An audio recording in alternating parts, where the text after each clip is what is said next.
right, February 11th.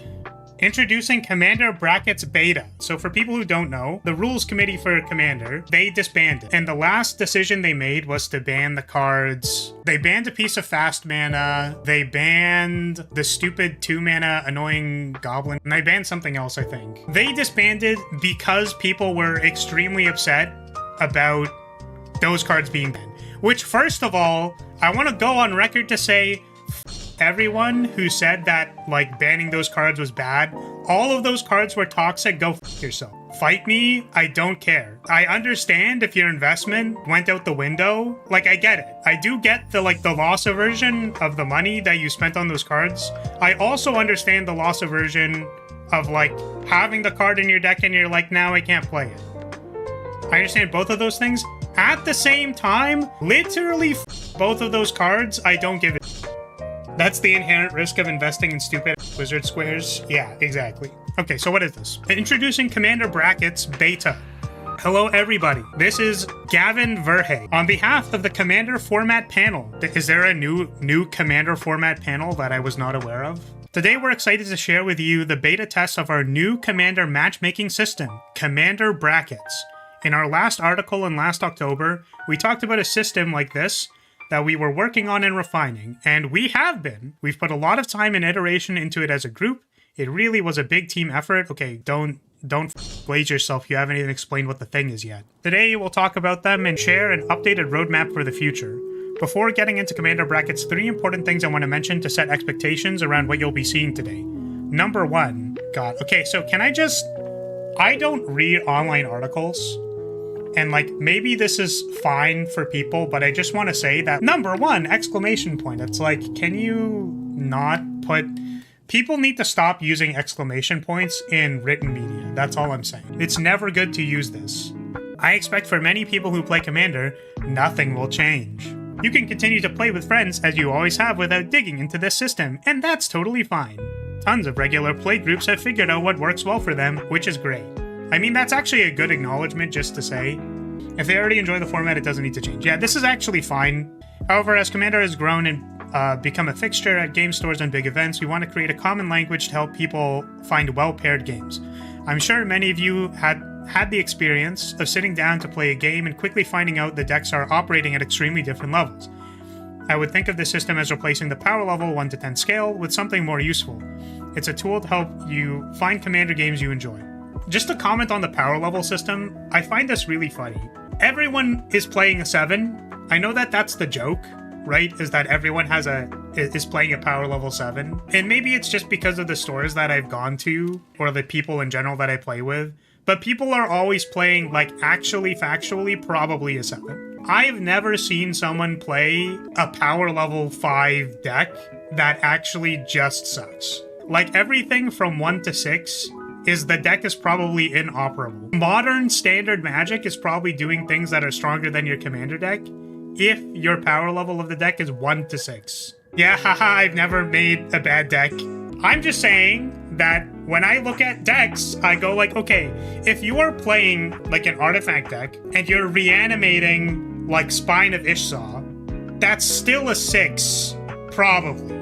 The absolute value of power level 5 is this is birds, which, by the way, update on bird tribal. I've gotten my blasted by a bird tribal deck the last, like, 3 weeks of Commander, and I'm not happy about it.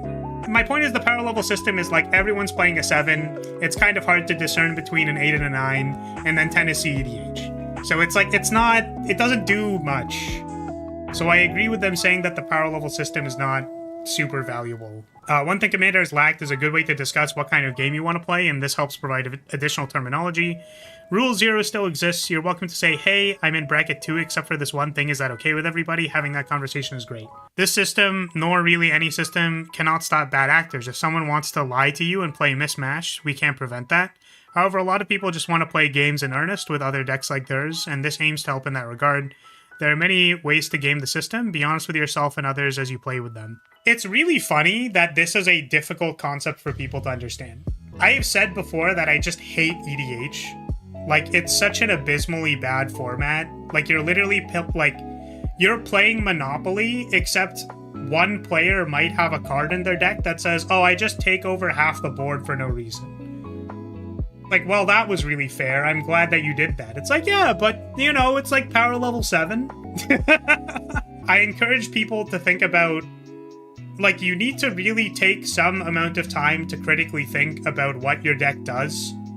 Like, if your deck is a Rube Goldberg machine that prints money every single turn, and that, like, there's basically no way to interact outside of removing, like, a key creature, like, it's entirely possible that your deck is going to look degenerate when someone else is playing against it. There are no benefits to being a good person. Tell people you're playing at power level 3, then beat children with your turn 2 Thoracle! Yeah, but seriously, like, a lot of the stipulation of games in general are that they're fun if we agree what the rules are. Rules and restrictions are what make games fun. By implementing rules, you need to start thinking about what the solutions are, right? So if you can't infinite combo, for example, like, you have to think about how do you win a game without infinite combo.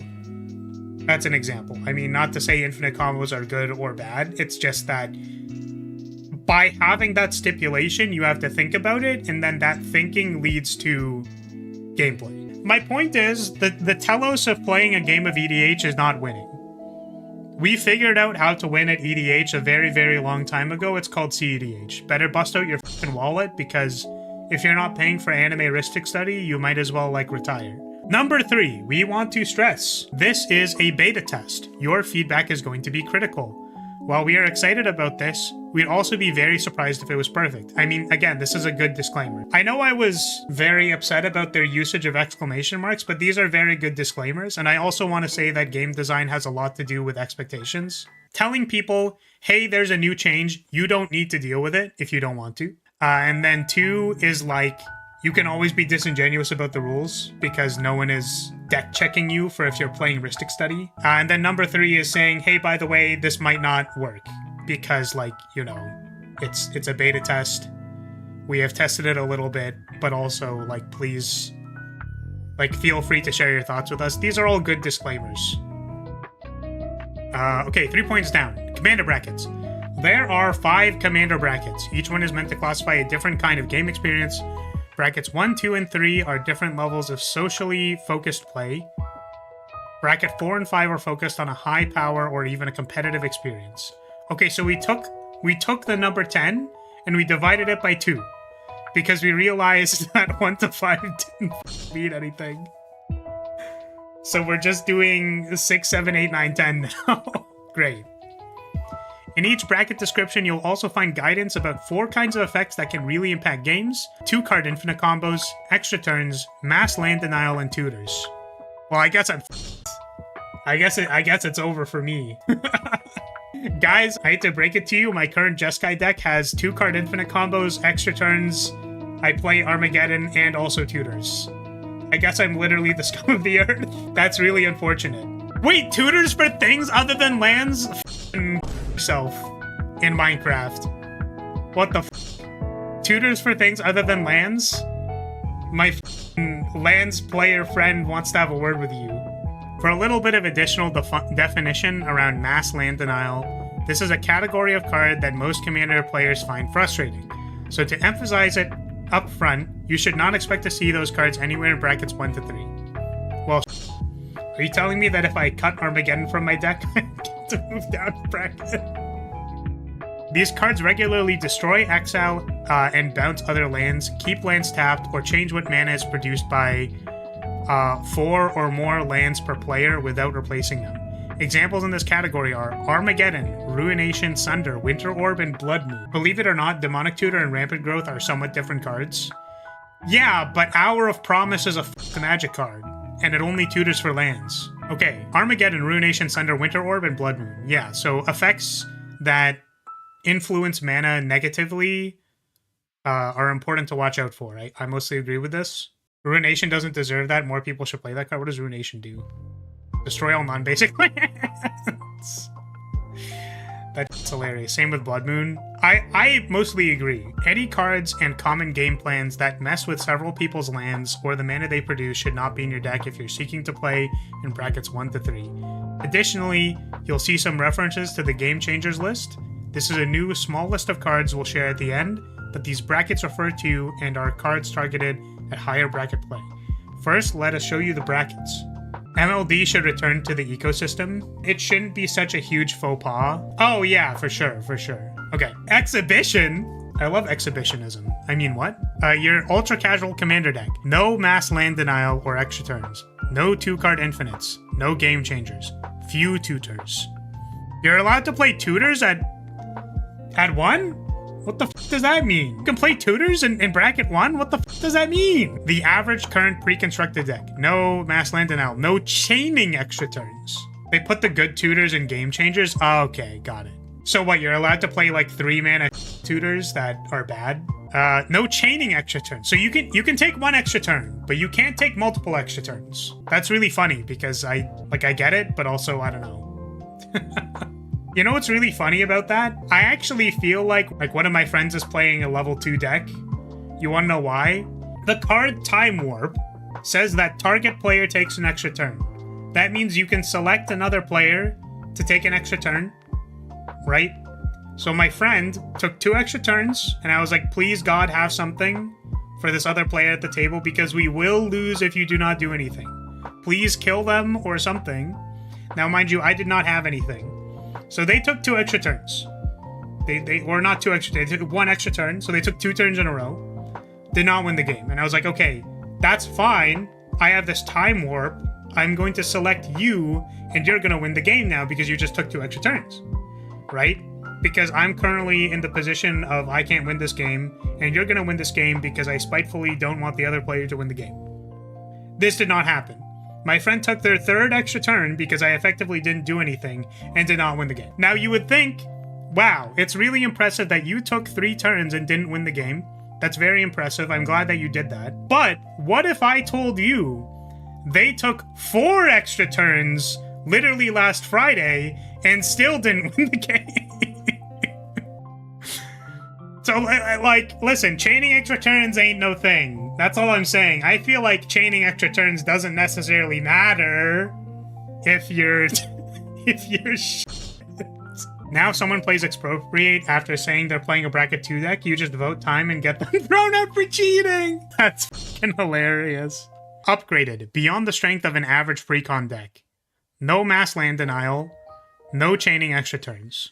Okay, so you can only ever have 1 extra turn up to level 3. But you are allowed to at least time walk once. Late game 2-card infinite combos. 3 game changers. Sometimes 4 explorers is just 4 explorers. Yeah, I mean, it's 4 explorers if you're terrible at Magic. If you only drew 4 lands over 4 turns, I actually think that's probably a deck construction problem. I think you should just cut all of your lands and put good cards in your deck. Optimized. High power commander. It's time to go wild. No restrictions other than the ban list. CEDH. No restrictions other than the ban list. High power with a very competitive and metagame focused mindset. Okay, I really like how they didn't clarify what the difference between 4 and 5 is. They're gonna talk about it, right? Okay, bracket 1, exhibition. Throw down with your ultra casual commander deck. Winning is not the primary goal here, as it's more about showing off something unusual you've made. The villains yelling in the art. Everything as the number 4. Oops, all horses. Those are all fair game. The games here are likely to go long and end slowly. Just focus on having fun and enjoying what the table has brought. The easiest reference point is that the average current pre-constructed deck is a core bracket 2 level. While bracket 2 decks may not have every perfect card, they have the potential for big splashy turns, strong engines, and are built in a way that works towards winning the game. While the game is unlikely to end out of nowhere and generally goes 9 or more turns, you can expect big swings. The deck usually has some cards that aren't perfect from a gameplay perspective, but are there for flavor reasons or just because they bring a smile to your face. Okay, corny. That's nuts because modern pregons are really good. Yeah, they are. I think they're quite good, so I mean that's good to be aware of. Okay, upgraded. These decks are souped up and ready to play beyond the strength of an average pre-constructed deck. Yeah, so if you could have an easy time beating a precon, then probably this. My comfort card is Trinisphere. No, it's okay. You just play cards that tap Trinisphere and it's fine. That works for Trinisphere, right? Does Trinisphere's updated text care if it's tapped or untapped? It does? Okay. They are full of carefully selected cards, with work having gone into figuring out the best card for each slot. The games tend to be a little faster as well, ending a turn or two sooner than your core bracket 2 decks. This is also where players can begin playing up to 3 cards from the Game Changers list, amping up the decks further. Of course, it doesn't have to have a Game Changers to be bracket 3 deck. Many decks are more powerful than a pre-constructed deck even without them. These decks should generally not have any 2-card infinite combos that can happen cheaply and in about the first 6 or so turns of the game, but it's possible the long game could end with one being deployed even out of nowhere. I think that's a good heuristic. Right, a lot of people can be doing stuff by turn 6. That's sort of where I've evaluated that games start taking a really long time because people are doing a lot of game actions. So they're like, okay, heuristically around turn 6, right? You could always be very disingenuous and be like, okay, well, what if I did it on turn 7? It's like, well, if you had it ready to be deployed, or you could have resolved a certain amount of tutors by this point in time to have this available by turn 6, then, like, you're, you know, be aware of that. But guys, I deployed it on turn 7. We did it on turn 7, so therefore it is okay. Or optimized. Bring out your strongest decks and cards. You can expect to see explosive starts, strong tutors, cheap combos and games, mass land destruction, or a deck full of cards off the Game Changers list. This is high-powered Commander, and games have the potential to end quickly. The focus here is on bringing the best version of your deck you want to play, but not one built around the tournament metagame. It's about shuffling up your strong and fully optimized deck, whatever it may be, seeing how it fares. For most Commander players, these are the highest powered Commander decks you will interact with. Yeah, and then CEDH, let's see how they explain it. Mindset is a key part of that description. Much of it is how you approach the format and deck building. It's not just no holds barred, where you play your most powerful cards like in bracket 4. It requires careful planning. There's care paid into following and paying attention to the metagame and tournament structure, and no sacrifices are made in deck building as you try to be the one to win the pod. Additionally, there's special care and attention paid to behavior and tableside negotiation, such as not making spite plays or concessions that play into the tournament structure. What is the Game Changers list? You saw several mentions of this list above. This is something new we want to introduce. We think it'll be a huge help for matchmaking and understand the format. So interestingly, basically tier 3 said you can only play like 3 Game Changers. I'm sure this is a variable number if you're like, okay, well, I have like 5, but it really isn't that strong, right? And like, I'm not chaining extra turns, I'm not playing mass land denial, etc. Right? I also wonder about like no chaining extra turns. It's kind of like, can I play multiple turn spells, but simply not play them in a row? Is that fine? Game Changers drastically warp Commander games, allowing players to run away with resources, shift games in ways that many players dislike, block people from play, efficiently search for their strongest cards, or have commanders that tend to take away from more casual games. Unlike some previous systems that were discussed, it's only a single additional list to track. In addition to that function, you can imagine this as sort of a watch list. Any future bans are likely to come from this list, save for something that shows up in a new set and immediately causes problems like Nadu. I assume it's a pretty short list, and if it's expanded, the allowed numbers as well change. That's the thing, is I don't actually know if that's correct. My gut instinct is actually there will be several cards on this list, and tier 3 is basically going to be like take your pick of 3 strong cards, otherwise like you're playing tier 4. This creates a nice half step between the ban list and showing up everywhere. It also really helps ensure that you know what cards we have our eyes on, so cards won't feel like they're banned out of nowhere in the future. Funny that they make a nod to this because people were very upset about Commander Lotus being banned, but also it also gives us a tool to unban cards, to try and nudge around cards where a ban needed. If a card shows up and is frustrating at casual tables but fine by competitive players, we can add it to the Game Changers list as an update to get it in the right place. And similarly, if times or opinions change and cards on this list look fine in casual play now, we can take it off. It's not unlike how Canadian Highlander adjusts point values every now and then. Now, to be clear, most of these cards are unlikely to be banned. You shouldn't go trading away your Gaia's Cradle in Concern. However, it is a clear signal for players to know that these cards indicate a different kind of play and that others might prefer not to play against them. We also discussed a lot that we felt should be on this list to make it useful but manageable, and ended up at 40 cards exactly. That's actually surprising to me that there's only 40 cards. Here's our initial Game Changers list.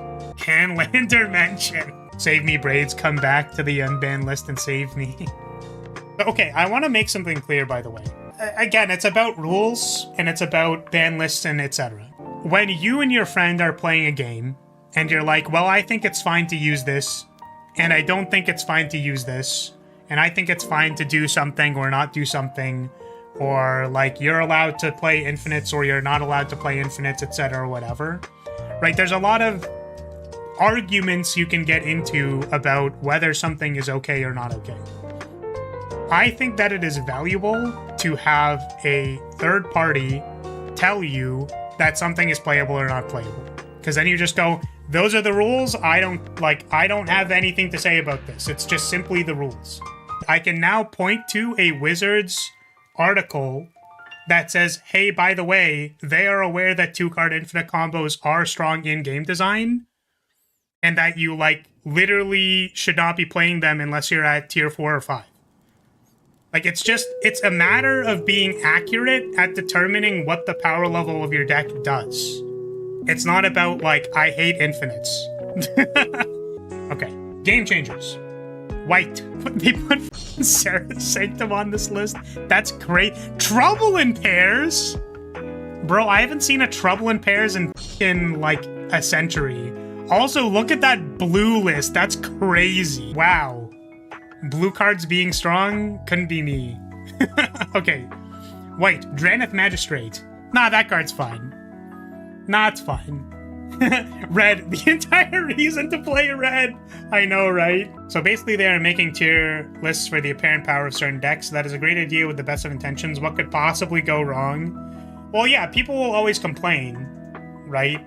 I don't think there's a problem with people complaining, but having an arbiter to say well, actually, we feel like these just they're bad. Trust us, bro. Is good? Probably. So Draneth, Enlightened Tutor, I'm just gonna read them off. Draneth, Enlightened Tutor, Sarah Sanctum, who the f is playing Sarah Sanctum? Smothering Tithe, nah, that can come off. Trouble in Pairs, I literally haven't seen that card in years. Cyclonic Rift, Expropriate. That's really funny that they put it on the Game Changers list, despite the fact that they said no chaining extra turns. I guess it'd be it's no, guys, you can just vote for money 3 times, and it's I don't know. Rip Bozo Psych Rift. They hate my girl Tegrid for no reason. Biased and fake company. Okay, Force of Will. Fierce Guardianship. Rhystic Study. Thassa's Oracle. Urza Lord High Artificer. Mystical Tutor. Jin Cataxis. Core Augur. That's really funny. I'm just thinking wow, I can play Force of Negation and they don't give a shit. Which is fine. I mean, it's just Fierce to me frequently feels like Force of Negation when I play it, so fine. I don't need to Fierce on my turn frequently. Bolus's Citadel, Demonic Tutor, Imperial Seal, Op Agent! Op Agent, does this look like Op Agent? We have 1 black mana. If you use your 1 black mana, they can cast D-Rid, and D-Rid casts Op Agent. It's Op Agent, Learning with Flaris. Tegrid, God of Fright, Vamp Tutor ad nauseum. So they hit DT, Imperial Seal, and Vamp Tutor. Those are the big ones, right? Are there any low-cost black tutors? There's the one where you have to sack a creature. They don't care about the 3-mana tutors. Yeah, Jessica's Will Underworld Breach is hilarious. I feel on the Game Changers list, they would have put the Pirate. Demonic Consultation, kind of. Yeah, that's the one where it's DT if you have a demon, right? Or something like that. Survival of the Fittest. Vorniclex, or Vorinclex, Voice of Hunger, Gaia's Cradle. That's interesting. You know what's really funny about this, Game Changers list is that I look at it and I basically go, who the f*** is playing Trouble in Pairs? Who is playing Vorinclex? I haven't seen a Vorinclex in 7 years. I haven't seen a Tegrid in like 7 years. I can understand things like Op-Agent and Draenith though. Kinnan, Yuriko, Winota, and Grand Arbiter Augustin. I think those are all fair. I haven't seen a Jin Gitaxis in ages. Okay, colorless. Ancient Tomb, Chrome Mox, The One Ring, Tabernacle at Pendrell Vale. I don't know anyone who could afford a Tabernacle. Who the f is out here buying a Tabernacle? Trinisphere, Grim Monolith. Grim Monolith? I guess so. It's fair. LED, Mox Diamond, Manifold, Glacial Chasm! Glacial Chasm on the Game Changers list! Let's f***ing go! That's so funny. Let's go. No, I get that. I'm saying that, like, I just want people to be able to point to a list and say that Glacial Chasm sucks. LD is banned in 1 to 3, so you have to do something about it. That makes sense. I guess, well, the thing is, 3 lets you play 3 cards, right? And there's no restriction on tutors at 3. Right? So if you play a Glacial Chasm, and then a Crop Rot, and Life from the Loam, then you can still play that at 3. And also, people can't mass destroy your lands. Alright, I mean, like, sure, this is a list of cards that are arguably really annoying. And it's like, here, these are cards that we feel like will drastically change how the game is played, so please be aware of them. I think this is fine for the most part. All I'm saying is that Glacial Chasm is on the list, and I'm glad that it's there so people can point at it and be like, this card is f***ing annoying. Like, as someone who has played Glacial Chasm, I think that it should be removed from everywhere. Fog is stronger than Source to Plowshares. Oh, man.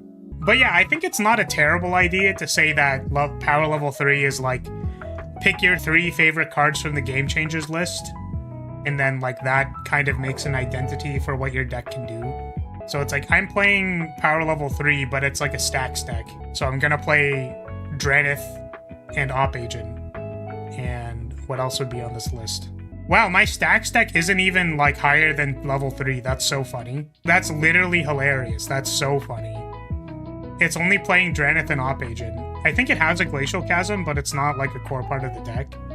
Oh, I just realized my Geist deck has Enlightened Tutor in it. That's so funny. Wait, actually, you know what's really funny about that? So I have a Geist deck that sucks.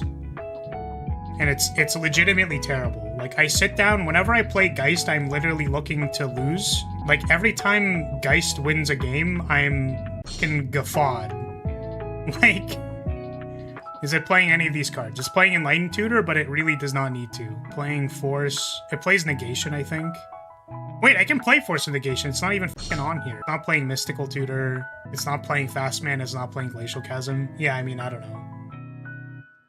I like the list in the vacuum of it won't change much and it adds more about philosophy. It just adds validation to being mad about Psych Rift. I mean, my question is, like, who the f was saying that Psych Rift was fair? Like, Psych Rift is clearly one of the most powerful things that blue can do. It's literally played in CEDH, and it's a 7-mana card. Also, I mean, here's the thing that I feel. I can now confidently say that my Geist deck is unironically terrible. It is level 2. It has no mass land destruction, cannot take multiple extra turns, it can't even take 1 extra turn. It has no 2-card infinites, and it literally has no card from this list save Enlightened Tutor. I just put Enlightened Tutor in it because, like, it never did anything. I have fucking opened the armory. Like, so the thing I'm glad about for this list is I can now validly say within their criteria that Geist is the shittest deck ever. Like, it's so fucking bad. I think being not apparently powerful while being annoying is very good on the social side. I mean, sure. Whenever I play the deck, I feel like the things that I can do in it are not exceptionally strong. And then, like, I need to clarify to people that, like, it's gonna take 70 turns to kill anybody. Hexproof doesn't do anything because people never target it anyways. Overall, having a third party that went, like, listen, like, if you're playing these cards, like, just be aware of the fact you're playing them. Right? Like, these are on a list. People can point to this list. Anyways, this is fine. I don't think it's particularly surprising. Like, I'm glad that these cards are on this list. if only to be able to point to them and be like, hey, you're playing a strong card. It's a soft ban list, and I think they're leveraging the fact that Commander is a format that like does care about the social contract in some way, right? Like you are talking to other players and spending their time, so if you pull some bullshit out, at least there's something that people can point to and be like, hey, you pulled some bullshit. Don't do that. Or the other thing too, I like this as an idea.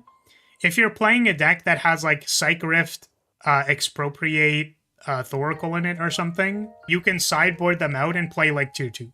I would personally like to see way more cards on the Game Changer list, akin to Canlander, like having a more robust point system where it's like as Game Changers stand right now, it feels like I could very easily make a high-powered deck that could be considered tier 4, arguably even tier 5, and simply be playing Dranith Magistrate and Smothering Tithe, and like a free counterspell.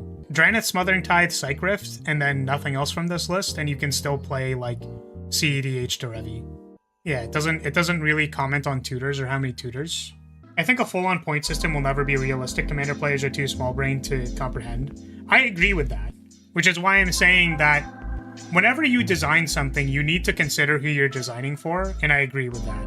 Commander, because it is the most casual, that having a very simple system to evaluate 2 or 3, I think is important.